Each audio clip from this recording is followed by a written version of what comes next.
ville aujourd'hui, à Paris, on vit les uns sur les autres, mais on se parle quasiment pas. Et c'est ça que j'essaye de recréer aussi via ce service, quoi.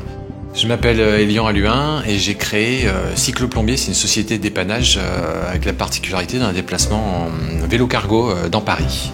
Alors avant d'être cycloplombier et donc de créer cette société, j'étais commercial dans le design. Je vendais de l'objet design. Une vie rythmée par le métro boulot dodo, très sédentaire. Alors une journée de travail type chez Cycloplombier, voilà, je vais me lever à 6h30 le matin. Après je pars boire mon petit café dans mon endroit habituel et sympathique avant d'aller à mon atelier et préparer tout le matériel nécessaire à mes interventions que j'aurais planifiées la veille. Par la suite, je vais aller de client en client, une moyenne de 5-6 clients par jour à peu près. Et la journée passe très vite. Du coup, on est vite arrivé au soir. Et après, une deuxième journée commence, celle de devis et factures. Voilà. Alors pourquoi la plomberie ? C'était pas prévu. C'était pas prévu puisque j'ai tout largué pour me former sur le tas dans un lycée polyvalent où je me suis fait embaucher en tant que surveillant. Et ça m'a permis du coup d'accéder à des ateliers où j'ai voulu apprendre la soudure. Et à côté de ces ateliers de soudure, il y avait des cours où on dispensait de l'installation sanitaire et de la plomberie. Il y a eu beaucoup d'inquiétudes, il y en a toujours, parce qu'il y a énormément de choses à gérer quand on est entrepreneur d'une société et puis d'une famille aussi, et puis d'une vie.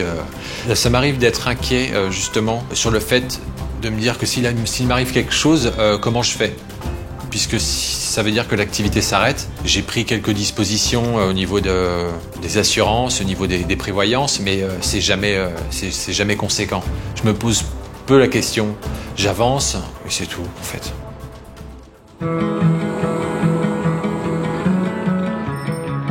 Dans 10 ans, j'aimerais beaucoup avoir une vingtaine d'employés. Créer de l'emploi, pour moi, c'est l'essentiel. Pour les gens, pour l'état dans lequel on vit aussi. Ça me permet aussi de me dire qu'on fait participer les gens activement à un projet.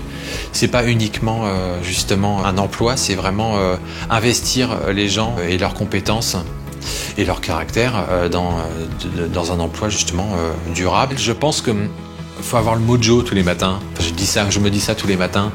Faut avoir la foi quand on se lève en soi. Et puis de pas croire que justement un seul projet est une finalité.